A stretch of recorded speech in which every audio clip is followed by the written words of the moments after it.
جذبوں سے سرشار ہے حافظ، ہر دم ہی تیار ہے حافظ، مومن با کردار ہے حافظ، امت کا سالار ہے حافظ، ملت کا معمار ہے حافظ، قائد ہے سالار ہے حافظ، قائد ہے سالار ہے حافظ، ایک عزم و ہمت کا پیغام۔ الحمدللہ رب العالمین والصلاة والسلام علی رسولہ الکریم وعلی آلہ واصحابہ اجمعین۔ سب سے پہلے میں شکر گزار ہوں کہ آپ نے ورکنگ ڈے میں اتنی محنت کر کے اس طرح میں آ کر یہ نشست منعقد کی ہے اور مجھے موقع فراہم کیا ہے کہ آپ سے چند باتیں عرض کر سکوں۔ جماعت اسلامی کے بارے میں آپ نے ایک چھوٹی سی ویڈیو بھی دیکھی۔ ظاہر ہے کہ یہ تو ایک عنوان بن جاتا ہے، مختصر سی کوئی چیز پیش کر دی جاتی ہے اور اجتماع عام کے تناظر میں اس کو چند منٹ میں سمونے کی کوشش کی گئی ہے، لیکن در حقیقت جماعت اسلامی ایک تحریک ہے اور بہت بڑی تحریک ہے، اور اس نے پوری دنیا کے انسانوں کو متاثر کیا ہے، اور پوری دنیا میں جہاں جہاں اسلامک موومنٹس موجود ہیں اس میں سید ابوالعلا مودودی رحمۃ اللہ علیہ کی فکر، ان کے علمی کام اور پھر ان کے عملی کام کا دخل ہے۔ مولانا مودودی رحمۃ اللہ علیہ نے جس دور میں اپنے علمی کام کا آغاز کیا تھا وہ دور غلامی کا دور تھا، اور بر صغیر پاک و ہند میں براہ راست انگریز سامراج کی حکومت تھی، اور یہ وہ دور تھا کہ جب خلافت کا خاتمہ ہو رہا تھا اور رہی سہی جو مسلمانوں کی اجتماعیت تھی ریاستوں کی صورت میں وہ بھی ٹوٹ پھوٹ کا شکار ہو گئی تھی، اور بحیثیت مجموعی جس طرح دنیا میں مختلف قوموں نے اپنی کالونیاں بنائی ہوئی تھی تو مسلمان ملک تو تقریباً سب ان کی کالونیاں بنتے چلے گئے تھے۔ اس دور غلامی میں کوئی بہت بڑی بات اور بہت بڑا دعویٰ کرنا آسان ہی نہیں تھا، تقریباً ناممکن نظر آتا تھا، اور یہ وہ دور تھا کہ جب ایک لہر اٹھی تھی اور سرمایہ دارانہ نظام کے خلاف سوشلسٹ انقلاب برپا ہوا تھا روس میں، اور جو تعلیم لوگ حاصل کر رہے تھے بر صغیر پاک و ہند میں جو انگریز کے آنے کے بعد یہاں دی جا رہی تھی، اس میں تو بنیادی طور پر سمجھایا اور بتایا ہی جاتا تھا کہ ترقی پسند ہونے کے لیے ضروری ہے کہ ہم اسلام کا جو بیگیج ہے وہ اپنے اوپر سے ہٹا لیں، اور ایک فیشن ہو گیا تھا کہ سیکولر قسم کی باتیں کی جائیں، مغرب پرستانہ باتیں کی جائیں، اور اسلام پر گفتگو کرنا اور اسلام کی تعلیمات کے مطابق زندگی بسر کرنے کی بات کرنا ایک طرح سے لوگ سمجھتے تھے کہ یہ کوئی دقیانوسی باتیں۔ ایسے ماحول میں مولانا مودودی رحمۃ اللہ علیہ نے صرف اسلام کو ہی نہیں پیش کیا بلکہ مغرب کے جتنے فلسفے تھے ان سب کا مطالعہ کر کے ان کا تجزیہ بھی کیا۔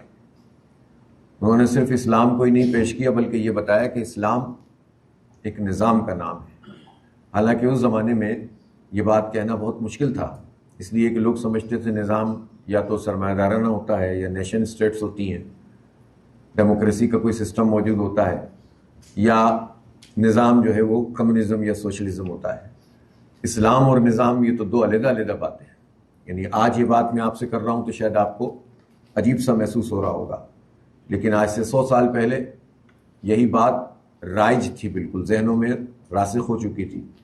اس وقت مولانا مودودی نے جو اسلام کا تصور تھا قرآن و سنت سے اخذ کر کے بہت بہترین طریقے سے لوگوں کے سامنے پیش کیا، اور اس کے اوپر جہل کے اور جاہلیت کے جتنی دبیز جو ہے وہ پردے پڑ گئے تھے یا مٹی پڑ گئی تھی اس سب کو جھاڑ کر اور سنوار کر اصل اسلام کو لوگوں کے سامنے پیش کیا، اور یہ بتایا اور سمجھایا کہ اسلام میں عبادات بھی ہیں اور عبادت کا اصل تصور بھی لوگوں کو سمجھایا، اور اسلام میں جہاد فی سبیل اللہ کیا ہے، پھر یہ بتایا کہ اسلام کی ہماری جو ہسٹری ہے وہ اصل ہسٹری کیا ہے، ہم جو ہے تجدید کسے کہتے ہیں، اسلام کے احیاء کی کون کون سی صورتیں موجود ہیں، کن کن لوگوں نے اس میں کام کیا ہے، ہمارا تاریخ کا تسلسل کیا ہے، نبی پاک صلی اللہ علیہ وسلم کے بعد خلفائے راشدین کا نظام، پھر اس کے بعد ملوکیت، اور پھر اس کے بعد انتشار، تفریق، اور جگہ جگہ مسلم ریاستیں ٹکڑوں میں تقسیم ہو جائیں، اس سب پر تبصرہ کیا، اور پھر وہ بنیادیں بتائیں کہ جس کی بنیاد پر یہ خرابیاں تر آئیں، اور پھر لوگوں میں یہ امنگ پیدا کی کہ ہمیں اسلام کو غالب کرنا ہے، دین قائم ہونے کے لیے آیا ہے، غالب ہونے کے لیے آیا ہے، مغلوب رہنے کے لیے نہیں آیا۔ اور اسلام کا بھی ایک معاشی نظام ہے، اس کا ایک سیاسی نظام ہے، اس کا ایک اخلاقی نظام ہے، اور اس کا ایک تعلیمی نظام ہے۔ حکومت اور ریاست کا سسٹم کیسے چلے گا یہ بھی اسلام ایڈریس کرتا ہے۔ اور اس طرح سے یہ پیش کیا کہ جو جدید اذہان تھے وہ اس کو قبول کرتے چلے گئے، اور ایک بہت بڑی ٹیم تیار ہوتی چلی گئی، اور پھر مولانا مودودی نے جماعت اسلامی قائم کر دی 1941 میں۔ اگر مولانا مودودی صرف علمی کام کرتے اور یہ تحریریں لکھ دیتے، یہ بھی بہت بڑا کام تھا، اور 1400 سال کی ہسٹری میں ان کا اپنا ایک مقام بن جاتا، اور بنا ہوا ہے۔ لیکن انہوں نے اس پر اکتفا نہیں کیا کہ تحریر لکھ دی جائے، بلکہ ان تحریروں کو تحریک کے قالب میں ڈال دیا، اور یہی ان کا سب سے بڑا کارنامہ ہے۔ اگر وہ تحریک نہ بناتے تو مولانا مودودی کے بعد مولانا مودودی ہوتے اور ختم ہو جاتے، اور لوگ کہتے ہیں کہ اس کا عملی خاکہ کیا ہے، باتیں تو سبھی لوگ کرتے آئے ہیں۔ لیکن جب انہوں نے جماعت بنا لی تو وہ اجتماعیت در حقیقت ان کی اس پوری تحریر کا عکس تھی، اور عملی شکل اس کی نظر آئی، اور اس طرح انہوں نے وسعت پیدا کی اس پوری دعوت میں، اور پورا ایک خاکہ بھی بنایا کہ کس طریقے سے اس کام کو لے کر چلیں گے۔ ظاہر ہے اس زمانے میں بر صغیر پاک و ہند ایک تھا، پھر پاکستان بنا، اور اس کی آپ نے بھی گلمسز میں دیکھا بھی ہے کہ جب پاکستان بنا تھا تو اس کی جو اساس تھی بنیادی طور پر وہ مولانا مودودی رحمۃ اللہ علیہ نے مسئلہ قومیت میں بتائی تھی اور سمجھائی تھی، ورنہ تو بڑے بڑے علماء اس وقت متحدہ قومیت کی بات کر رہے تھے کہ ہندو مسلمان جو ہے وہ ایک قوم ہے، اور جس طرح یہ کہا جاتا تھا نا کہ یہ ایک خوبصورت دلہن کی دو آنکھیں ہیں۔ کس نے کہا تھا؟ یہ مولانا آزاد نے کہا تھا۔ تو انہوں نے بتایا کہ نہیں، یہ آنکھیں وہاں کی کیا ہیں، یہ بتایا کہ قومیت ہوتی کیا ہے اور بنتی کس سے ہیں قومیں، اور سے محض جغرافیہ کی بنیاد پر قومیں نہیں تشکیل پاتی، ایک عقیدے نظریے کی بنیاد پر ہوتی ہے۔ اور مسلمان بھی محض اس بنیاد پر قوم نہیں ہے کہ اس میں باپ کے بعد بیٹا اور بیٹے کے بعد بیٹے کا نام مسلمان ہوتا ہے، بلکہ مسلمان ایک عقیدے کی روشنی میں ایک قوم بنتے ہیں، اور وہ عقیدہ یہ ہے کہ اللہ کے سوا کسی کی حاکمیت قبول نہیں ہوگی، اور محمد صلی اللہ علیہ وسلم اللہ کے رسول ہیں، انہی کی بات کو مانا جائے گا اور اسی کے مطابق زندگی کو گزارا جائے گا۔ تو یہ بنیادی بات ہے جو جماعت اسلامی سے وابستگان کو اس کی تذکیر کرنی چاہیے، یاد دہانی کرنی چاہیے، اور جو لوگ بھی اس کام کو لے کر چل رہے ہیں، ہم سب اقامت دین کے راستے کے مسافر ہیں۔ بالکل درست توجہ شروع میں معین الدین صاحب نے دلائی ہے کہ چونکہ ہم ایک مخصوص قسم کے حالات میں کام کر رہے ہوتے ہیں، تو ہمیں یہ بات سمجھنی چاہیے کہ ہمارا جو آپ سب لوگ وابستگان جماعت اسلامی ہیں اور جس انداز میں بھی یہاں پر کام کر رہے ہیں، ان کو یہ سمجھنا چاہیے کہ پاکستان میں اگر اسلام کا ایک انقلاب برپا ہو اور دین کی اقامت کا کام ہو، اور وہاں کا نظام عدل اور انصاف کی بنیاد پر ہو، دین کی بنیاد پر ہو، اور لوگوں کا استحصال نہ ہو، تو 25 کروڑ کی آبادی کا یہ ملک ہے جو بنا ہی اسلام کے نام پر ہے، اور وہاں اسلام ریاست یعنی نے تو کلمہ پڑھ لیا تھا کہ حاکمیت اعلیٰ اللہ تعالیٰ کی ہوگی، دستور میں تو یہ بات درج ہے، لیکن آپ کو پتہ ہونا چاہیے کہ جب 1947 میں یہ پاکستان بنا تھا تو اس وقت یہ طے کیا گیا تھا کہ جو اس کا سسٹم بننے جا رہا ہے یہ عارضی نظام ہوگا، اور جب ملک میں دستور سازی کا عمل مکمل ہو جائے گا تو نظام بھی تبدیل ہو جائے گا۔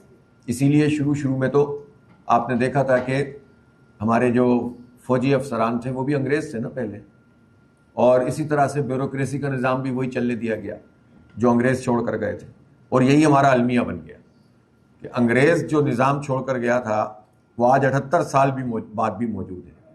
اس نظام میں جو بیوروکریسی ہے، بیوروکریسی کا جو ذہن بنتا ہے، ذہنیت تشکیل پاتی ہے، وہ یہ ہے کہ ہم قوم کے حاکم ہیں، یہ چند لوگ جو افسران ہیں، افسر شاہی ہے، یہ حاکم ہے اور قوم غلام ہے۔ اسی لیے آپ دیکھیں کہ ان کا جو طریقہ کار ہوتا ہے وہ یہی ہوتا ہے، رول کرنے والا، اور ایک طریقے سے جو ہے وہ اپنی جکڑ بندی پیدا کر دیتے ہیں، خود مراعات لیتے رہتے ہیں، خود عیاشیاں کرتے رہتے ہیں، اور بحیثیت مجموعی سسٹم میں جو ہے وہ اپنی جارحداری کو قائم کرتے ہیں۔ اسی سسٹم میں جاگیرداری کا ایک نظام ہے، اور لینڈ ریفارمز جو ہوئیں وہ ایک نام نہاد لینڈ ریفارمز تھیں. انڈیا میں لینڈ ریفارمز ہوئیں اور جاگیرداری کا تقریباً خاتمہ ہو گیا. اتنا بڑا ملک تھا, لیکن پاکستان میں یہ لینڈ ریفارمز پراپر نہیں ہو سکی, اور اسی لیے وہ سارے لوگ جو انگریز کے حمایت یافتہ تھے یا انگریز نے ان کو جاگیریں اس بنیاد پر دی تھیں کہ انہوں نے غداریاں کی تھیں جنگ آزادی میں, جنہوں نے مقامی لوگوں کو پکڑوایا تھا. ظاہر انگریز کے پاس تو چند ہزار فوج تھی, اس سے وہ پورے ہندوستان پر کیسے کنٹرول کر لیتا تھا؟ تو انہی ریاستی نوابوں اور جاگیرداروں اور وڈیروں اور سرداروں اور خانوں کی صورت میں کرتا تھا. بعض ریاستیں کی ریاستیں ان کی باج گزار ہوتی تھیں, اور بعض جگہ پہ چھوٹے چھوٹے راجواڑے ہوتے تھے, اور کہیں تو ایسا ہوتا تھا کہ جو انگریز کی فوج کو اتنے 100 گھوڑے فراہم کرے گا اس کو اتنی زمین دے دی جائے گی, اتنی فوج فراہم کرے گا اس کو اتنی زمین دے دی جائے گی. اور وہ زمینیں آج بھی جو ہے اسی طرح سے خاندان در خاندان ان کے قبضے میں, اور جو مقامی لوگوں پر یہ چند لوگ جو ہے راج کرتے ہیں. پاکستان میں جو کلٹیویٹڈ لینڈ ہے جس پر زراعت ہوتی ہے وہ 97% جو چھوٹے کسان ہیں وہ ان کو آباد کرتے ہیں, ان کی چھوٹی چھوٹی زمینیں ہیں, اور 3% لوگ ایسے ہیں کہ جن کے پاس بہت بڑی بڑی زمینیں ہیں اور اصل میں پالیسیاں ان کی چلتی ہیں.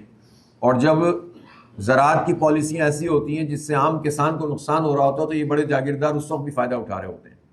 پھر انہی بڑے جاگیرداروں کی شوگر ملیں بھی ہوتی ہیں, پھر انہی بڑے جاگیرداروں کی حکومتوں میں بات ہوتی ہے, ہر پارٹی میں ان کے الیکٹیبل ہوتے ہیں.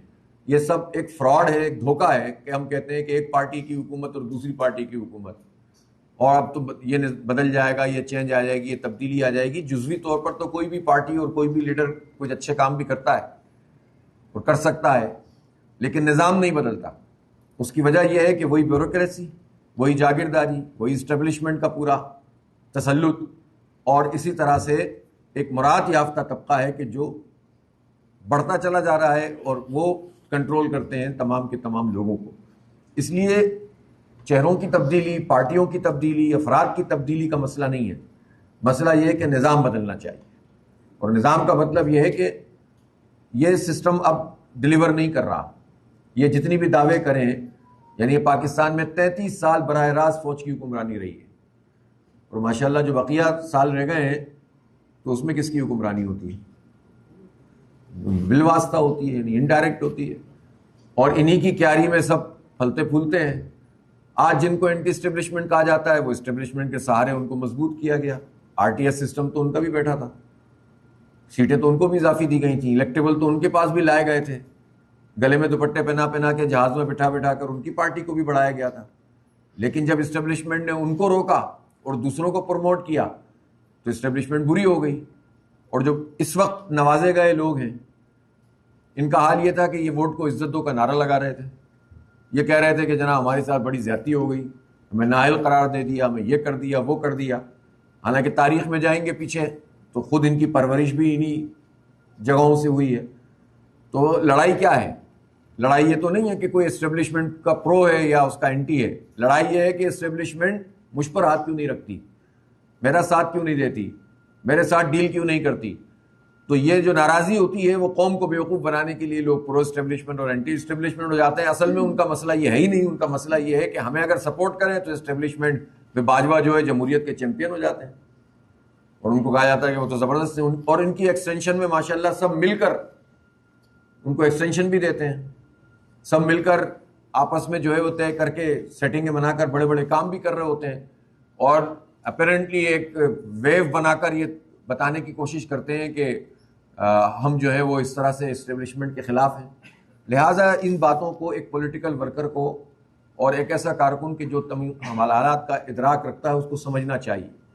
حکمت کا تقاضا یہ ہوتا ہے کہ ہم کس وقت کس کے ساتھ کیا رویہ اختیار کریں گے. ایک پارٹی جس کے ساتھ زیادتی ہو رہی ہو, جس کی لیڈرشپ کو اندر کر دیا گیا, اب ظاہر ہے کہ آپ اس کو اور دوسرے لوگوں کو برابر تو نہیں کھڑا کر سکتے, لیکن بہرحال یہ بات سمجھنی چاہیے کہ پرابلم اصول کی نہیں ہے, پرابلم مفاد کی ہے.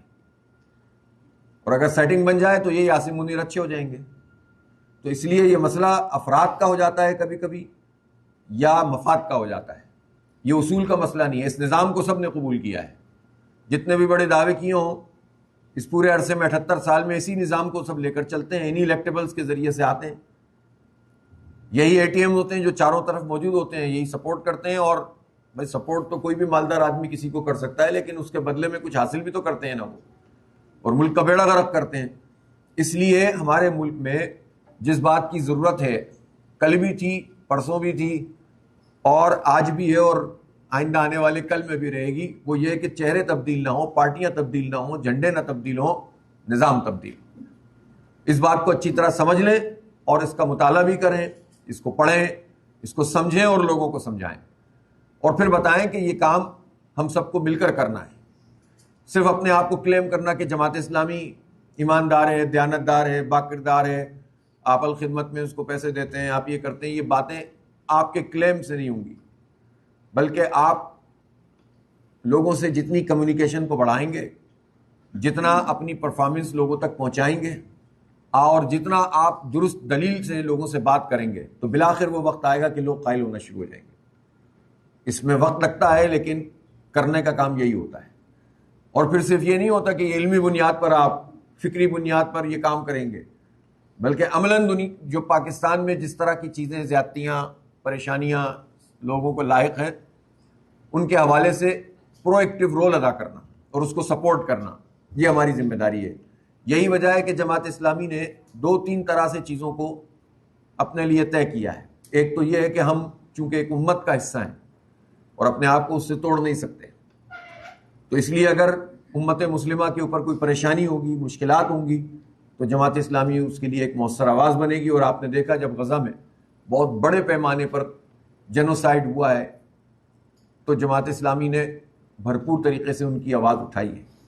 اور المیہ یہ ہے کہ پاکستان میں جماعت اسلامی کے علاوہ کوئی سیریس آواز اٹھی ہی نہیں, سوائے چند جلسوں کے جو کچھ مذہبی جماعتوں نے کیے, وہ بھی شاید حالات کے جبر کے تحت. ورنہ جتنی مین اسٹریم بڑی پولیٹیکل پارٹیاں جن کے پاس بڑی بڑی نمائندگی ہے, حکومتیں ہیں یا اپوزیشن میں بھی بہت بڑی نمائندگی ہے, پچھلے 2 سال میں, یہ تو ایک ایسی تلخ حقیقت ہے جس کا سامنا سب کو کرنا پڑے گا, چاہے کوئی کتنی بھی بات کرے, پچھلے 2 سال میں پاکستان مسلم لیگ نون, پاکستان پیپلز پارٹی اور پاکستان تحریک انصاف, انہوں نے کتنے مظاہرے کیے ہیں. اب یہ جو پورے 2 سال کا عرصہ ہے, اس میں تو کوئی ایک احتجاج بھی ان بڑی پارٹیوں نے نہیں کیا. اور اس بات کو لوگوں کو سمجھ میں بھی آنا چاہیے. اس کی وجہ یہ ہے کہ یہ افورڈ نہیں کر سکتے. یہ دعوے جتنے بھی کریں, در حقیقت یہ سمجھتے ہیں کہ ہمارا جو اقتدار ہے وہ انہی زمینی خداؤں سے وابستہ ہے. تو ہم تو ان زمینی خداؤں کو نہیں مانتے ہیں. ہم تو جو ہے وہ الحمدللہ ہم نے اپنا بہت مؤثر کردار ادا کیا ہے, اور جہاں احتجاج ہو سکتا ہے وہاں احتجاج کیا ہے, جہاں امداد ہو سکتی ہے وہاں امداد کیا ہے, جہاں ان کی پروڈکٹس کا بائیکاٹ ہو سکتا ہے اس کو کرنے کی کوشش کی ہے, ان کے حق میں فضا بنانے کی بات ہو اس کام کو کیا ہے. تو اللہ کا شکر ہے کہ جو ہماری استعداد تھی اس کے مطابق ہم نے اپنا فریضہ انجام دیا, اور انٹرنیشنلی بھی ڈپلومیسی کے میدان میں بھی جو ہمارا انپٹ ہو سکتا تھا وہ ہم نے دینے کی کوشش کی. اور اسی طرح سے ہم یہ سمجھتے ہیں کہ کشمیر کا مسئلہ تو پاکستان کا مسئلہ ہے, اور ہم اس مسئلے کو اس طرح بیک برنر پہ تو نہیں ڈال سکتے. اور جب حکومتیں اپنا کردار ادا نہیں کرتی اور قوم اس کی پشت پر کھڑی نہیں ہوتی ہے, مظلوموں کی پشت پر, تو پھر اس طرح کے رویے بھی پنپتے ہیں کہ جو آپ دیکھتے ہیں کہ لوگ پھر پاکستان کے خلاف ہی باتیں کرنا شروع کر دیتے ہیں. لوگ پھر اپنی چھوٹی چھوٹی چیزوں کے لیے جو ہے وہ ایک بڑی جد و جہد سے ہی کہیں انکار کرنا شروع کر دیتے ہیں. تو بہرحال اس پر ہمیں اپنا مؤثر رول ادا کرنا ہے, اور کریں گے انشاءاللہ تعالی, چاہے کوئی کرے یا نہ کرے. یہ ہماری جو مجموعی کام ہے اس کا ایک حصہ ہے, اور ہم اس کام سے صرف نظر نہیں کر سکتے. دوسری جو ہماری بات ہے وہ یہ ہے کہ ہم پاکستان کے عوام کے جو مسئلے اور مشکلات ہیں ان سے صرف نظر نہیں کر سکتے. اب پھر اگین وہی مسئلہ ہے کہ پاکستان میں جو پولیٹیکل پارٹیز ایگزسٹ کرتی ہیں وہ بجلی کے کس مسئلے کے اوپر احتجاج کرتی ہیں. وہ کبھی پانی کے اوپر صرف اس صورت میں تو کرتے ہیں, کچھ پارٹیاں کرتی ہیں یا کچھ گروپ کرتے ہیں کہ جب وہ کہتے ہیں کہ اس کے ساتھ زیادتی ہو رہی ہے اس کے ساتھ, لیکن بحثیت مجموعی تو نہیں کسی کے لیے کام کرتے. وہ گیس کا مسئلہ ہوتا ہے اس پر کون بات کرتا ہے. پاک ایران گیس پائپ لائن کے حوالے سے جماعت اسلامی کے علاوہ کس کا موقف سامنے آتا ہے؟ کسی کا نہیں آتا. اور اس لیے نہیں آتا کہ انہیں معلوم ہے کہ اس سے امریکہ ناراض ہوتا ہے. اسی طرح سے ہم یہ سمجھتے ہیں کہ جتنی بھی ایسے پبلک کے تعلیم کا مسئلہ ہے, تعلیم کا مسئلہ اتنا سنگین ہے پاکستان میں کہ خود حکومتی اعداد و شمار یہ بتا رہے ہیں کہ پاکستان کے آرٹیکل آئین کا آرٹیکل ہے 25A، اس میں لکھا ہوا ہے کہ تعلیم جو ہے نا 5 سے 16 سال تک کی عمر کے لوگوں کی لازمی تعلیم گورنمنٹ کی ریاست کی ذمہ داری ہے، اور فری تعلیم. اور آپ اس میں بات موجود ہے کہ ایک جیسی تعلیم ہونی چاہیے نا. یہ تو نہیں ہوگا کہ غریبوں کے لیے الگ تعلیم ہوگی، امیروں کے لیے الگ تعلیم ہوگی، مڈل کلاس کے لیے الگ تعلیم ہوگی. لیکن اتنا زیادہ اگنور کیا گیا اس شعبے کو کہ اس وقت صورتحال یہ ہے کہ تقریباً 3 کروڑ بچے پاکستان میں ایسے ہیں جن کی عمریں 5 سے 16 سال تک کی ہیں اور وہ آؤٹ آف اسکول ہیں. آپ سوچ سکتے ہیں کہ یہ بچے کہاں جائیں گے. پھر آپ کو یہ بھی پتا ہونا چاہیے کہ پاکستان کی آبادی میں جتنے یوتھ موجود ہیں اس میں صرف 12% کو اعلیٰ تعلیم ملتی ہے، یعنی وہ گریجویشن کی سطح پہ جا پاتے ہیں. باقی تقریباً یوں سمجھ لیں کہ ہر 9 میں سے 1 صرف جا پاتا ہے، اور باقی 8 تو 8 کہاں جاتے ہیں. یہ ہنر ان کو کوئی سکھاتا نہیں ہے، اور کوئی پراپر انتظام نہیں ہے. اگر کوئی ایک لائن ہو سکتی تھی تو وہ یہ کہ چلیں ہم آئی ٹی میں ان کو اکوپ کر دیتے تو یہ کچھ کورسز کرتے، کچھ اور کام کرتے، ان کو کوئی جو ووکیشنل ایجوکیشن ہوتی ہے اس میں آگے بڑھا دیتے، نرسنگ کی کلاسز کروا دیتے. یہ بھی کوئی انتظام حکومتی سطح پہ موجود نہیں ہے. چھوٹے سے چھوٹا کورس بھی آئی ٹی کا وہ غریب آدمی کے لیے تو بس کی بات نہیں ہے. اور غریب پاکستان میں وہ ہیں 44% جو غربت کی لکیر سے نیچے زندگی گزار رہے ہیں، بمشکل جو اپنے گھر کی بنیادی ضروریات پوری جن کی نہیں ہوتی ان کو ہم کہتے ہیں. اور باقی مڈل کلاس، اور آپ لوگوں سے زیادہ مڈل کلاس کو کون جانتا ہوگا کہ جن کے گھروں میں 3-4 بچوں کی تعلیم ہو تو وہ اپنے گھر کا خرچہ کیسے چلا سکتے ہیں. لوگ مڈل کلاس لوگ لاکھ روپے سیلری رکھنے والا پاکستان میں بھی اپنے 3-4 بچوں کو پڑھائے، اور پھر بجلی کا بل بھی ادا کرے، گیس کا بل بھی ادا کرے، کوئی بیمار ہو جائے تو اس کا علاج بھی کرائے، اور کچھ ضروریات کی چیزیں تو کہاں سے پورا کرے گا، کھانا پینا کیسے پورا کرے گا. تو ایک فرسٹریشن ہے جو ہر ایک میں نظر آتی ہے. اور پھر نہ تعلیم کا کوئی انتظام ہو، نہ صحت کی سہولتیں ہوں، تو اس فرسٹریشن میں نوجوان کیا کریں گے. پھر ہر ایک کا یہ کہنا ہوتا ہے میں باہر جاؤں گا، ہر ایک یہ کہتا ہے میں ملک سے باہر جاؤں. تو سارے لوگ ملک سے باہر، آپ جانتے ہیں کہ ملک سے باہر رہنا کسے کہتے ہیں، مجھے کچھ کہنے کی ضرورت نہیں. اور بڑی تعداد میں تو وہ لوگ ہیں. اب پاکستان میں کتنی بڑی تعداد ایسی ہے کہ جو ملک سے باہر جاتے ہیں، خاص طور پر یہاں سے لوگ جو جاتے ہیں پنجاب کی سائڈ سے، جو کنٹینرز میں جاتے ہیں، جو کشتیوں میں جاتے ہیں، جان ہتھیلی پہ رکھ کر جاتے ہیں. ایک فیشن بھی بن گیا ہے کہ بس ملک پہ کچھ بھی نہیں ہے، باہر نکلنا. تو یہ ایک مایوسی کی ایک بہت بڑی کیفیت ہے نا. تو کیوں نہیں ہے؟ ملک میں تو سب کچھ ہے، منرلز بھی ہیں، گیس بھی ہے، کھیت بھی ہیں، پہاڑ بھی ہیں، اور پاکستان میں انڈسٹری بہت گرو کرتی بھی رہی ہے. رک کیوں گئی ہے اور سمت معکوس میں کیوں چلی گئی ہے؟ نالائکیوں اور نااہلی کی وجہ سے، اس پورے سسٹم کی وجہ سے. تو بجائے اس کے کہ اس کو گرو کیا جائے اور پوری ریجن میں نہیں پوری دنیا میں لیڈ کیا جائے، اگر لوگ مایوس ہو جائیں اپنے ملک سے اور اس کے مستقبل سے، اور صنعت کاروں کی ایک بہت بڑی تعداد اپنی انویسٹمنٹ ملک سے باہر کرنے پر مجبور ہو جائے کہ اس کو امکانات نظر نہیں آتے آگے، لیکن اسٹاک مارکیٹ اپنے ریکارڈ قائم کر رہی ہو، اور وزیر خزانہ اور وزیر اعظم جو ہیں یہی بتاتے ہوں کہ ہم تو بہت ترقی کر رہے ہیں. بلکہ اب تو ہمارے فیلڈ مارشل صاحب بھی یہی بتاتے ہیں. ماہر معیشت تو وہ ہوتے ہی ہیں نا، چھڑی جس کے ہاتھ میں ہوتی ہے وہ ماہر معیشت بھی ہوتا ہے. بات یاد رکھیں، چھڑی میں بڑی طاقت ہوتی ہے، جب دوسرے کے پاس چلی جاتی ہے وہ ہو جاتا ہے، پہلا والا زیرو ہو جاتا ہے. بلکہ آگے والا پیچھے والے کے بارے میں کہتا ہے یار وہ بالکل ہی بیکار باتیں کرتا تھا، اس نے بیڑا غرق کر دیا. تو اس لیے یہ جو مصیبت ہے یہ اپنی جگہ پر موجود ہے. تو ایسے حالات میں لوگوں کو ان کے رحم و کرم پہ تو نہیں چھوڑا جا سکتا. تو اس کے لیے ان کی آواز بننا بھی بہت ضروری ہے. اور اس سے قطع نظر کہ کوئی آپ کے بارے میں کیا رائے تم کرے. ظاہر ہے سوشل میڈیا کا زمانہ ہے اور کلٹ کی پالیٹکس پاکستان میں ہوتی ہے. کلٹ کی پالیٹکس کسے کہتے ہیں؟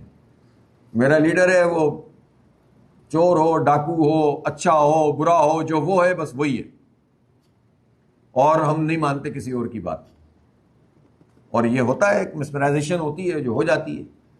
تو اس لیے لوگ ہر وہ چیز کی جو ان کو پولیٹیکل رائیولری نظر آئے تو اس سے خوفزدہ ہو جاتے ہیں اور اس کے خلاف پروپیگنڈا شروع کر دیتے ہیں. اب آپ آئی پی پیز کے حق میں، آئی پی پیز کے خلاف اور قوم کے حق میں احتجاج کر رہے ہیں، تو بجائے اس کے کہ اس احتجاج کا ساتھ دیا جائے، اگر کسی کو تکلیف ہو رہی ہے اور حکومت کا وہ ساتھ دے رہا ہے ہمارے خلاف بات کر کے، تو اس کا کیا مطلب ہے؟ اس کا مطلب ہے کہ ایشو سے اور عوام سے غرض نہیں ہے، بس اس بات کا خوف ہے کہ کوئی اور آگے نہ بڑھ جائے، تو لوگوں کو کرنے دیں۔ ہمارا کرنے کا کام یہ ہے کہ ہمارے پاس بہت ایشوز ہیں، ان پہ فوکس کریں اور اپنی چیزوں کو پروموٹ کرنے پر توجہ دیں۔ ہم ان تمام ایشوز کو جو پاکستان کے عوام کے مسئلے ہیں، میں نے ایک بات مثال دی ہے، تو آپ جس موضوع پہ بات کریں گے اس پہ بات ہوتی چلی جائے گی۔ ان کو ہم جینوئنلی لیڈ کریں، مسلسل اس پر بات کریں۔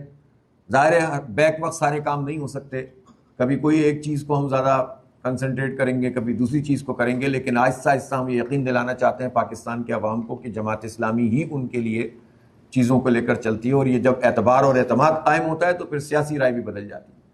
اور پہلے ہی مرحلے پہ آپ اگر چاہیں کہ انتخاب اور ووٹ مانگنا شروع کر دیں تو لوگ اس طرح ووٹ دیتے نہیں ہیں عموماً، چاہے آپ سے 100% اتفاق بھی کر رہے ہوں، کیونکہ آپ کے خلاف کوئی ایسی چیز نہیں ہوتی تو وہ بات تو آپ کے ہر بارے میں اچھی کرتے ہیں، لیکن ذہن نہیں بناتے۔ ذہن اس وقت بنتا ہے جب اعتماد پیدا ہوتا ہے، ذہن اس وقت بنتا ہے جب لوگ یکسو ہوتے ہیں کہ ہاں یہ ہماری آواز ہے۔ جماعت اسلامی کا ایک اور طریقہ یہ ہے کہ ہم صرف یہ نہیں کہتے کہ یہ چیز غلط ہو رہی ہے اور یہ ہونی چاہیے اور وہ چیز غلط ہو رہی ہے اور یہ ہونا چاہیے، بلکہ جو ہمارے حصے کا کام ہے وہ ہم اس کو پوری طریقے سے کرنے کی کوشش کرتے ہیں۔ ہم نے بہت سوچا کہ وہ کون سی چیزیں ہیں جو خاص طور پر نوجوانوں کے لیے ہم پازیٹیولی کر سکتے ہیں، اور اس کے نتیجے میں ہم نوجوانوں کو انگیج بھی کر سکتے ہوں اور ان کو ان صلاحیتوں سے ہم کنار کر دیں کہ جس سے وہ کوئی پازیٹیو رول ادا کر سکیں سوسائٹی میں۔ تو اللہ کا شکر ہے، اللہ تعالیٰ نے سجایا اور ہم نے کراچی سے بنو قابل پروگرام کا آغاز کیا، اور اس پروگرام میں اللہ نے برکت ڈال دی، اور اس کے نتیجے میں پہلے چند سو، پھر ہزاروں، اور پھر اب لاکھوں میں بات چلی گئی، اور اب تو پورے پاکستان میں اللہ کا شکر ہے یہ ایک کامیاب پروگرام بن گیا۔ اور آپ دیکھ رہے تھے کہ پچھلے ایک مہینے میں، بلکہ 15-20 دن میں 6-7 شہروں میں، یعنی اس میں کوئٹہ بلوچستان بھی شامل ہے، اور کوئٹہ میں اس وقت ایپٹیٹیوڈ ٹیسٹ ہوا تھا، اس سے 15 دن پہلے BNP کے جلسے میں بم دھماکہ ہوا تھا اور 15-16-17 لوگ اس میں شہید ہوئے تھے۔ اور ایسے حالات میں ہزاروں نوجوان لڑکے لڑکیوں کا وہاں آنا اور اس پروگرام کا حصہ بننا یہ بہت بڑی بات تھی، اور اللہ کا شکر ہے وہاں پر پھر انٹرویوز بھی ہو گئے ہیں اور اب کلاسز کا کام شروع ہو رہا ہے۔ پھر اس کے بعد میرا خیال ہے فیصل آباد، مانسہرہ اور ملتان، سرگودا، اور پھر آخری ابھی مالاکنڈ، اور مالاکنڈ میں بہت بڑی تعداد، بلکہ مالاکنڈ کو پھر ہم نے 3 حصوں میں تقسیم کر دیا، اس لیے کہ وہ پورا پڑھ ہی نہیں سکتا تھا، کوئی جگہ بھی نہیں وہاں پر اتنی بڑی۔ تو اب سوات اور شانگلہ بنیر کا الگ ہوگا اور چترال کا الگ ہوگا، اور اسی طرح مانسہرہ میں جب جگہ کم پڑ گئی تو لوگ بچ گئے تھے، انہوں نے اگلے ہفتے پھر بلایا اور پھر ہزاروں لوگ آئے۔ فیصل آباد میں تو بہت ہی بڑی جگہ، تو یہ ایک بہت زبردست ویو سی بن گئی ہے، اور یہ کوئی ایسے نہیں ہو جاتا کہ لوگ آ کر بس بیٹھ جاتے ہیں ٹیسٹ دینے کے لیے، اس کے لیے محنت کرتے ہیں، لوگ کام کرتے ہیں۔ اہل خدمت کی پوری ٹیم بھی جو ہمارے پاس ہے اور جماعت اسلامی کی پوری ٹیم بھی ایک کمبینیشن کے ساتھ کام کرتے ہیں، اور اس کے نتیجے میں پھر لوگ آتے ہیں۔ اب تک تقریباً 11 لاکھ سے زائد رجسٹریشن ہوئی ہے ہماری، اور اس میں سے جو 50% یا اس سے بھی کم اگر بالفرض آتے ہیں جنہوں نے ٹیسٹ دیے ہیں، اور میرا خیال ہے کہ یہ رجسٹریشن آئندہ 1-2 مہینے میں، 3 مہینے میں یہ 20 لاکھ پہ چلی جائے گی، اور اس میں سے اگر پڑھنے والے بچے 25% بھی ہوتے ہیں تو آپ سمجھ لیں کہ یہ 5 لاکھ بچوں کو ہم اگلے 6 مہینے میں اللہ تعالیٰ نے توفیق دی تو ہم ان کو کورسز کرا دیں گے۔ اور یہ بھی ابتدائی کورسز ہیں، اب چیزیں بدل بھی رہی ہیں، اب AI کے آنے کے بعد کورسز کی نوعیت بھی بدل رہی ہے، لیکن بیسک کورسز کی ضرورت پڑتی ہے۔ میں آپ کو بتاؤں کہ ان ٹیسٹ میں بہت سارے ایسے لوگ ہوتے ہیں جو یونیورسٹیوں تک میں گریجویشن میں IT پڑھنے والے اسٹوڈنٹس بھی ہوتے ہیں، اور ان کو ان کورسز کی بیسک کورسز کی ضرورت پڑتی ہے، کیونکہ اگر وہ علیحدہ سے کریں گے تو ہر جگہ اویلیبل نہیں ہوتے، پھر وہ 40,000 50,000 60,000 کا انہیں ایک کورس کرنا پڑتا ہے مختلف جگہوں سے، اگر ان کے پروگرام میں یہ شامل نہیں ہوتا ہے ڈگری پروگرام میں۔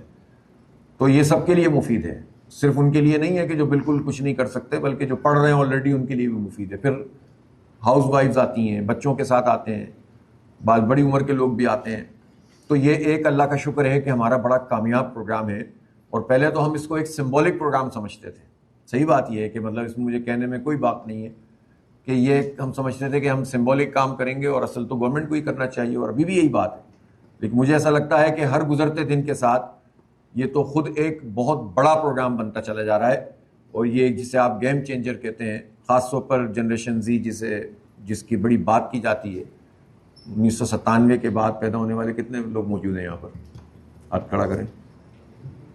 1997 سے لے کر اب پیدا ہونے والے کیا ہوا؟ ہاں اس جنریشن زی کو 90. تو یہ جو جنریشن زی سے پہلے والی جنریشن کی ناکامی ہے نا کہ انہوں نے 97 ہی نہیں بتایا ان کو. 97 نہیں بتایا، 97 بتایا. ٹھیک ہے نا. تو کتنے 97 اور اس کے بعد پیدا ہونے والے؟ ہاتھ اٹھا لو. اب ان میں سے تو الفا جنریشن بھی ہے 2010 کے بعد جو پیدا ہوئے ہیں. ہاں تو اس کا مطلب ہے کہ کیا کریں؟ اس سے ایک ٹیسٹ تو ہو گیا ہے عبدالحمید بھائی، بیٹھا ہوا ہے. ایک ٹیسٹ تو یہ ہو گیا کہ جناب ہمارے جو ارکان ہوتے ہیں ان میں جنریشن زی کی کتنی کمی موجود ہے نا. اور یہ جنریشن زی جو ہے نا، جو 15 سال سے لے کر 29 سال تقریباً کتنے بن گئے ابھی ہے 97 سے 28 سال 29 سال، یہ پاکستان میں ہے 6 کروڑ سے زائد، 26% ہے. 15 سال سے 29 سال تک کے لوگ 26% ہیں. تو 26% لوگوں کا ریفلیکشن جماعت میں کتنا ہونا چاہیے؟ 26% نہیں ہو تو 20% تو ہو کم از کم. تو یہاں بندہ ہاتھ ہی نہیں کھڑا کر رہا، کوئی شرما رہے ہیں چھوٹی عمر کیوں ہماری سامنے آ جائے گی. تو آپ سوچ سکتے ہیں کہ جب ہم یوتھفل ہی نہیں ہوں گے، یوتھ ہمارے ساتھ اس طرح سے آگے نہیں بڑھ سکیں گے، یا ہماری یہ صلاحیت کم ہوگی کہ ہم یوتھ کو ایڈریس کر سکیں. ٹھیک ہے آپ کے ہاں اور معاملات بھی ہیں، جابس کے مسئلے ہیں، آپ تو یہاں آئے ہوئے ہیں. تو یہ بہرحال سوچنے کی بات ہے. میں پاکستان میں بھی جہاں جاتا ہوں وہاں لوگوں سے پوچھتا ہوں، ارکان بھی ہوتے ہیں موجود، ذمہ داران بھی ہوتے ہیں. تو جب تک ہم اپنی جب اجتماعیت میں نوجوانوں کو نہیں ایڈجسٹ کر سکیں گے، اس کا مطلب یہ نہیں ہوتا لوگ کہتے ہیں یار آپ تو بھرتی کرنا چاہتے ہیں. بھرتی نہیں کرنا چاہتے، ہم چاہتے ہیں کہ ان نوجوانوں کو اچھے طریقے سے ذہن بنا کر آپ اپنے ساتھ لے کر چلنے میں کامیاب ہوں. اور یہی تو ہمارا چیلنج ہے. اور یہ چیلنج ہمیشہ اسلامی موومنٹ نے پیش نظر رکھا ہے. مولانا مودودی نے جب جماعت بنائی تھی تو مولانا مودودی کی عمر کتنی تھی؟ انگلش میں بتا دیں 38. اور 75 ارکان تھے، ان میں سے مولانا سے بڑے کتنے تھے؟ 6 7 8. ٹھیک ہے. اور باقی سب چھوٹے تھے. اور 20 سے 30 سال تک کی عمر کے آدھے لوگ تھے تقریباً. تو یہ نوجوانوں کی جماعت تھی بھائی. اور اسلامی موومنٹ آپ نبوت کے زمانے سے دیکھ لیں، یہ نوجوان زیادہ اس میں ہوتے ہیں. اور ایک کمبینیشن ہوتا ہے قرآن پاک میں ہے نا کہ جو سن رشد ہے 40 سنہ، وہ 40 سال کی عمر میں حاصل ہوتا ہے. لیکن اس 40 سال کی عمر کا جو رشد ہے وہ اگر اس کا ریفلیکشن نہیں آئے گا، وہ رہنمائی کرے گا کہ سارے راشدین کی نمائندگی کرنے لگ جائے وہ تو کام کیسے چلے گا؟ تو اس کی رہنمائی کے لیے بھی تو لوگ چاہیے نا. تو جس عمر کا معاشرے میں لوگ ہیں اسی کمبینیشن سے جماعت میں بھی لوگ ہونے چاہیے. بات سمجھ میں آئی کہ نہیں آئی؟ یہ ذرا درمیان میں آ گئی بات، اور ہماری بہنیں بھی سن رہی ہوں گی. تو اس لیے کوشش کریں نوجوانوں کو اگر ساتھ لے کر چلیں گے، ان کی ذہن سازی کریں گے، ان کو قائل کریں گے، تو آپ کی ایکٹیویٹی بھی بڑھ جائے گی. اور اس کے نتیجے میں ایک ایک نیا ٹیسٹ بھی آئے گا، ایک نئی چیزیں وہ آئیں گے. تو اپنے ساتھ اپنے جو بھی آج کل کے زمانے کے کمیونیکیشن کے ہتھیار ہیں وہ بھی ساتھ لے کر آئیں گے نا، تو اس کا فائدہ ہوگا. تو بنو قابل پروگرام اس لحاظ سے پاکستان میں ایک واقعتاً بڑا ایک ریولوشنری پروگرام بنتا جا رہا ہے. اور ہم نے اللہ کے توکل پر اس کو اوپن کر دیا ہے بالکل. اور ہر جگہ اللہ پر بھروسہ کر کے اور اپنے ساتھیوں پر بھروسہ کر کے، ظاہر ہے ہمارے ساتھی تعاون کرتے ہیں، اہل خیر تعاون کرتے ہیں، تو ہم چلا رہے ہیں اس کو. ہم نے یہ کہہ دیا ہے کہ جتنے لوگ پاس ہوں گے سب کو پڑھائیں گے، اور ایک کورس کے بعد دوسرا تیسرا چوتھا کورس بھی کوئی کرنا چاہے گا اس کو بھی پڑھائیں گے، اور ایک پیسہ بھی چارج نہیں کریں گے. تو یہ بات میں نے بہت زیادہ مشکل کر دی ہے، لیکن اس مشکل میں ہم سب کو مل کر اللہ پر بھروسہ کرنا ہے اور اپنے حصے کا چراغ جلانا ہے، اور یہ زبان سے کہی ہوئی بات جو ہے وہ پوری کر کے دکھانی ہے، تاکہ اس کے نتیجے میں لوگوں کا یقین اور بڑھ جائے، اور پاکستان کے نوجوان یہ سمجھیں کہ واقعی کوئی ہے جو ہمارے سر پر ہاتھ رکھا، جس نے جو ہمارے مسئلوں کو سمجھتا ہے, جو ہمیں روزگار دلانا چاہتا ہے. تو جماعت اسلامی کو ہم اسی طرح کی جماعت بنانا چاہتے ہیں جو چھتری بنے سب کے لیے, سب کے سر پر ہاتھ رکھنے والی ہو. اور وہی والی بات کہ ہم یہ بھی چاہتے ہیں کہ جو موڈ ہے خدمت کا وہ بھی اب تبدیل ہونا چاہیے, بجائے اس کے کہ کسی کی بس مدد کر دی جائے ایک دفعہ, بلکہ مچھلی کھلانے سے زیادہ مچھلی پکڑنا سکھاؤ. یہ تو آپ لوگ ہر پریزنٹیشن میں بتاتے ہوں گے, ٹھیک ہے نا. تو وہ مچھلی پکڑنا آ جائے تو پھر آپ کو دینے کی ضرورت نہیں پڑے گی, خود پکڑے گا اور اس کے اندر اعتماد بھی پیدا ہوگا. تو ہم اپنی اس نوجوان نسل کو اس طرح سے اکوپ کرنا چاہتے ہیں. آپ ہمارا اس میں پوری طرح سے ساتھ دیں, اور آپ اپنا ساتھ دیں گے, ہمارا کیا ساتھ دیں گے آپ. اس کے نتیجے میں آپ کو جو ایک سیٹسفیکشن ملے گی وہ بڑی قیمتی ہے.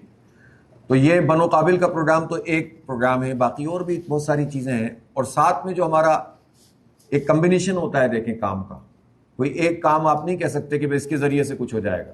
آپ تعلیمی اعتبار سے کام کرتے ہیں, آپ دعوت اور تبلیغ کا کام کرتے ہیں, آپ تربیت گاہیں کرتے ہیں. ابھی ہماری منصورہ کی تربیت گاہ ہے, ریگولر وہاں پر تربیت گاہ چلتی رہتی ہے. پورے پاکستان سے لوگ آتے رہتے ہیں, کبھی 400, کبھی 500, کبھی 1000, کبھی 2000, اور 3 دن 4 دن وہ آتے ہیں.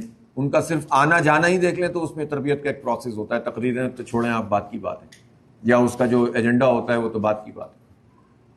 تو وہ خود ایک تربیت کا پروسیس چلتا رہتا ہے. پھر لوگ اپنے یہاں بھی کرتے رہتے ہیں, اس میں کمی بیشی رہتی ہے. ہمارے سعودی عرب کے حلقے کے ساتھی اکثر متوجہ کرتے ہیں کہ جماعت کے مجموعی کام میں درس و تدریس اور اس میں کچھ کمی واقع ہو گئی ہے. یقیناً ہوتا ہے ایسا, لیکن ظاہر ہے جب کاموں کا اتنا پھیلاؤ ہوتا ہے تو اس میں کبھی کوئی چیز کم کبھی زیادہ ہوتی ہے. تو پھر جو ساتھی ہوتے ہیں انہیں خود اپنا رول ادا کرنا چاہیے, بجائے اس کے کہ ہم صرف یہ کہیں کہ بھئی یہ نہیں ہو رہا اور یہ نہیں ہو رہا. آپ کرنا شروع کر دیں اور چیز ہونا شروع ہو جاتی ہے. تو اس پہلو سے بھی جماعت کا نظام چلتا رہتا ہے. اور پھر اس کے ساتھ ساتھ جو ہماری, میں نے بتایا آپ کو, پولیٹیکل ایکٹیویٹیز ہیں وہ بھی چلتی رہتی ہیں. اب ہمارا اجتماع عام ہے اگلے مہینے, اور اتفاق کی بات ہے کہ یہ آپ سے ملاقات کا ایک بس یہ اللہ کی طرف سے کہ موقع مل گیا ہے. میں آپ لوگوں کو ایک تو دعوت دے رہا ہوں کہ آپ سب لوگ جو بھی مینیج کر سکتا ہو وہ پہنچے اور وہاں اس اجتماع میں خود شریک ہوں, اور اس سے آپ کو انشاءاللہ ایک انرجی ملے گی, ایک نئی تازگی ملے گی. دوسرا یہ کہ ہم یہ روٹین کا اجتماع عام نہیں کر رہے ہیں. جس طرح سے ایک سالانہ اجتماع کا تصور, ابھی بھی اکثر ہمارے بہت سارے ساتھی سالانہ اجتماع کہتے ہیں. محسن بھائی مسلسل سالانہ اجتماع کہتے ہیں. وہ 22 سالانہ 11 سال بعد ہو رہا ہے اور یہ وہ والا اجتماع بھی نہیں ہے جس میں آپ تو یہ ہم اجتماع عام کا مطلب یہ کہ اس کے علاوہ ہمارے پاس کوئی دوسرا نام نہیں تھا. کمیونیکیشن جس میں ہماری اپنی پارٹی کے لوگوں کی بھی پوری طرح سے ہو جائے اور بھی, تو ہم نے پھر کہا یہی نام رکھیں گے. اور اس کا جو وہ رکھیں گے, سلوگن ایسا رکھیں گے کہ جس میں پورا ایک میسج ہو, اور اس کو ہم نے رکھا ہے بدل دو نظام, جس کی میں نے شروع میں آپ کے سامنے گفتگو کی ہے. تو پھر اس کی تفصیلات ہیں اس میں. بڑا اچھا ہم نے روٹین سے ذرا ہٹ کر پروگرام بھی سیٹ کر رہے ہیں کہ جس میں محض روٹین کی تقریریں نہ ہوں بلکہ باقی کچھ ڈیلیور کیا جائے. ایک یوتھ کے لیے بھی ایک بہت بڑا پویلین بنا رہے ہیں جس میں ان کی جو پرفارمنس ہے, خود ایک بنو قابل کے لوگوں کی پرفارمنس, پھر مختلف لوگ ہیں جنہوں نے کمپنیاں بنائی ہیں, مختلف لوگ ہیں جنہوں نے اسٹارٹ اپس بنائے, ان کی پریزنٹیشن ہوگی. پھر جو چیلنجز درپیش ہیں اس پر بات ہوگی. پھر نظریاتی اعتبار سے اسٹیج سے ہم بات کریں گے. خواتین کو ہم باقاعدہ جو ہے وہ ایک پورا حصہ دیں گے کہ وہ اپنی پوری خواتین کے حوالے سے اپنا چارٹر پیش کریں. تو اس طرح یہ ایک بہت زبردست قسم کا ایک ایسا پروگرام ہوگا. اور یہ پروگرام ہم اس طرح کا نہیں کر رہے کہ پروگرام برائے پروگرام کہ ہوا اور ایک پاور شو ہوا ختم ہو گیا, بلکہ وہیں سے ہم اپنی ایک بڑی تحریک کک آف کریں گے اللہ نے چاہا, اور اس میں پھر ہم بدل دو نظام تحریک کے مختلف عنوانات بنا کر ایک لائے عمل بھی دیں گے. اس لیے اجتماع عام کا کامیاب ہونا خود پاکستان میں اس بات کی ضرورت بھی محسوس ہو رہی ہے کہ جو ایک ویکیوم سا بنتا جا رہا ہے اس میں ایک بڑی قوت کے طور پر جماعت اسلامی پولیٹیکل قوت اور وائس کے طور پر سامنے آئے. تو انشاءاللہ ہم اس کو اسی طرح سے مینیج کر رہے ہیں. اس کے لیے ہمیں ایک بڑی میڈیا کیمپین کی بھی ضرورت ہے, اور آپ کو پتہ ہے کہ یہ ہر چیز کی اپنی ایک ظاہر کہہ دینا آسان ہوتا ہے, اس میں جتنا بڑے پیمانے پر لوگوں کا انپٹ چاہیے ہوتا ہے, اور پھر اس انپٹ کے نتیجے میں کمیونیکیٹ کرنے کے لیے جو کچھ وسائل چاہیے ہوتے ہیں وہ سب آپ کے سامنے ہیں. اس لیے اس اجتماع کو ہم ہر لحاظ سے اس طرح کرنا چاہتے ہیں کہ پاکستان کے بچے بچے تک ہی پہنچ جائے اس کا میسج, جو نہیں بھی شریک ہو تو اس کو میسج ملے. پاکستان کے جو ڈپرائیوڈ لوگ ہیں ان تک بات پہنچے. طبقات اگر اس کے سیگمنٹ بنا لیے جائیں, کسانوں کے الگ مسئلے ہیں, مزدوروں کے الگ مسئلے ہیں, طالب علموں کا تعلیم کا الگ ایشو ہے, اکثر لوگوں کو اپنے مسئلے کا احساس ہی نہیں ہے کہ وائے ناکامی متائے کارواں جاتا رہا، کارواں کے دل سے احساس زیاں جاتا رہا. اس کا ترجمہ کون کرے گا؟ یہاں جہاں سے سب سے زیادہ آواز آئی تھی وہ کر کے دکھائیں. ایسا ہے نا، یہ ترجمہ ہو گیا. ظاہر ہے کارواں کے دل سے احساس زیاں جاتا رہا. عامر راشد صاحب نے بتا دیا ہمیں. تو یعنی یہ ہے کہ حادثے سے بڑا سانحہ یہ ہوا، لوگ ٹھہرے نہیں حادثہ دیکھ کر.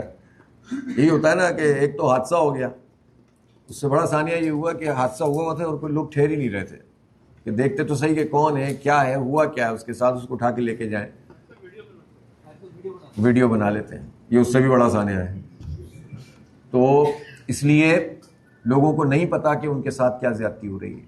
اور اس ملک کے ساتھ سب سے بڑی زیادتی یہ ہے کہ جس نام پر یہ ملک بنا تھا، اسلام کے نام پر، اس کو تو انہوں نے ایک طرف کر دیا. اس کے لیے کہتے ہیں کہ بس ہم اسلام کی بات کرتے تو ہیں، فلاں چیز کر لیتے ہیں. دیکھیں مدرسے بھی تو چل رہے ہیں یہاں پر، مسجدیں بھی تو آباد ہیں. لیکن اسلام کا نظام ہوگا تو عدل ہوگا، انصاف ہوگا، سب کو اس کا حق ملے گا، یا کم از کم لوگ اپنے حق کے لیے بات تو کر سکیں گے. وہ ادارے موجود ہوں گے جس میں بات کریں. ابھی جو ہمارے پاس عدالت کا نظام ہے پاکستان میں، کسی سیشن جج سے چھوڑ دیں، باقی عوام کو دو، سیشن جج سے، ہائی کورٹ کے جج سے، سپریم کورٹ کے جج سے پوچھ لیں آپ اپنے عدالتی نظام سے مطمئن ہیں، تو آپ کو ایک ہی جواب ملے گا نہیں. اور پھر اس کی تعریف وہ خود ہی کرنا شروع کر دیں گے. اور جو کچھ تماشا مچا ہوا ہے وہ آپ کے سامنے ہے. عدل نہیں ہے، انصاف نہیں ہے.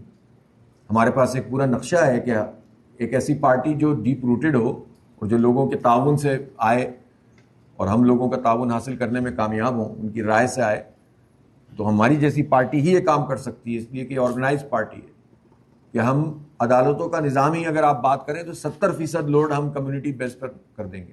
کمیونٹی کے منتخب لوگ ہوں گے جو عدالتوں کا اور پنچایتوں کا نظام بنا دیں گے اور قاضی عدالتیں بنا دیں گے. تو یہ 60, 70, 80% تک لوڈ جو ہے عدالتوں کا نچلی سطح پر ہو جائے گا. کوئی ایشو نہیں ہے. لیکن اس کے لیے وہ نہیں چاہیے، ایک آدمی کی پارٹی نہیں چاہیے. اس کے لیے آرگنائز پارٹی چاہیے، آنیسٹ پارٹی چاہیے، اور اس کے لیے عوام کی تائید چاہیے. تائید کے بغیر بھی نہیں ہوتا، صرف پارٹی بھی کچھ نہیں کرتی. تو تائید جب لوگ کریں گے تو انشاءاللہ ہم یہ عدالت نظام بدل دیں گے، عوام کے تعاون سے بدل دیں گے انشاءاللہ. اور پھر باقی بھی یہ جو پیسے نہ ہونے کی وجہ سے انصاف نہ مل سکے، اس سے بڑھ کر کیا ہو سکتا ہے. اسی طرح ایجوکیشن کو ہم یہ چاہتے ہیں کہ غریب، مڈل کلاس، امیر، سب کی ایک ایجوکیشن ہونی چاہیے، کوالٹی ایک ہونی چاہیے، نظام ایک ہونا چاہیے. یہ کیا ڈرامہ ہے کہ پیسے والے جو الگ تعلیم حاصل کریں، کم پیسے والے اس سے الگ، اور غریب بالکل الگ، اور اکثر کو تو فارغ ہی کر دیا. تو یہ سب چیزیں ہیں جس کو ہمیں کرنا ہے انشاءاللہ. لیکن اس کے لیے ایک طویل جدوجہد چاہیے، کمیونیکیشن چاہیے، لوگوں سے رابطہ چاہیے. اپنی جو ہمارے یہ اجتماع ہے اس کو ہم ٹیک آف کرنا چاہتے ہیں، اس کے ذریعے سے چیز کو، تو اس کو بہت پاورفل طریقے سے لے کر آنا ہے. میری آپ لوگوں سے سب سے یہ ضرور درخواست ہے کہ آپ سب اس میں اپنا حصہ ڈالیں. میں تو آپ سے کہتا ہوں کہ آپ یہ سوچیں کہ یہ آپ کا اپنے گھر کا اجتماع ہے. یہ جس طرح آدمی اپنے گھر میں کوئی پریشانی ہو تو ملک ہمارا گھر ہے، یہ جماعت ہمارا گھر ہے، خاندان ہے، اور اس کو آگے بڑھانا ہے. اپنے بچوں کو آگے بڑھانا ہوتا ہے جب تو کتنے پریشان ہوتے ہیں ان کی تعلیم کے لیے، ان کے روزگار کے لیے، ان کے مستقبل کے لیے. تو کم از کم اس طرح سے سوچیں کہ یہ جماعت اور یہ ملک ہمارا، اس کے لیے ہم اتنے فکر مند ہوں تو پھر سب کچھ کریں گے انشاءاللہ جو ہو سکے گا. بہت بہت شکریہ. وآخر دعوانا الحمدللہ رب العالمین. جذبوں سے سرشار ہے حافظ، ہر دم ہی تیار ہے حافظ، مومن با کردار ہے حافظ، امت کا سالار ہے حافظ، ملت کا معمار ہے حافظ، قائد ہے سالار ہے حافظ، قائد ہے سالار ہے حافظ، ایک عزم و ہمت کا پیغام.